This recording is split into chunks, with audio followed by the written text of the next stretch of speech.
Bonjour, maître Georges Thélier. Bonjour, monsieur le journaliste. Les gens se posent les questions sur l'investiture des membres du bureau de la CENI.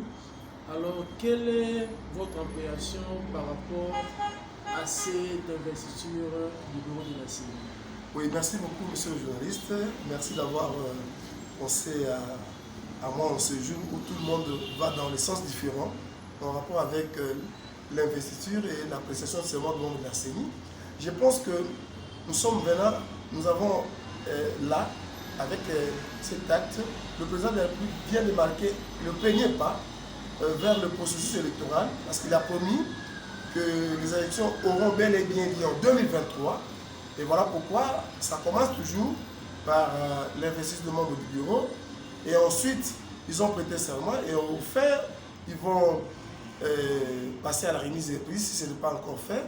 Alors, et après, ça sera l'organisation matérielle pour qu'en 2023, nous puissions organiser les élections. Je tiens à féliciter sincèrement le chef de l'État pour cet acte et je tiens aussi à féliciter tous les membres du bureau qui ont été investis et qui ont prêté serment. Nous croyons qu'en 2023, les élections seront organisées et dans de bonnes conditions et cela est le vœu de tout le monde.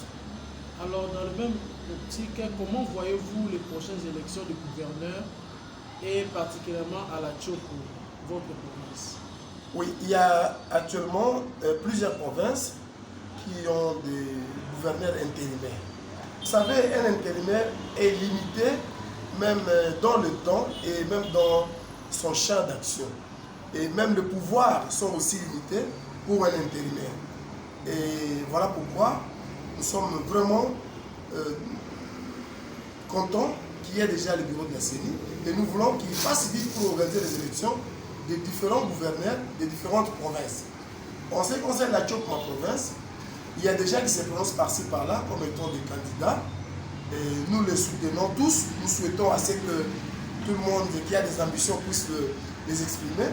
Mais tout ce que je vais demander aux députés provinciaux de ma province, la Tchoko, c'est de bien vouloir élire un gouverneur qui fera la fierté de la province, un gouverneur qui va travailler pour le bien-être de toute la communauté de la Tchoko et un gouverneur qui sera un rassembleur parce que notre province a connu vraiment du retard dans son développement et un gouverneur travailleur.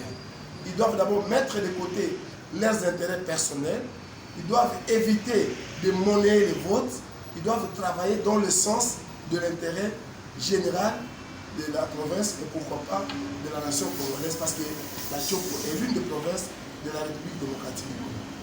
Maître Georges, nous vous remercions pour avoir éclairé l'opinion sur cette question de l'heure et de nous avoir reçus dans votre bureau.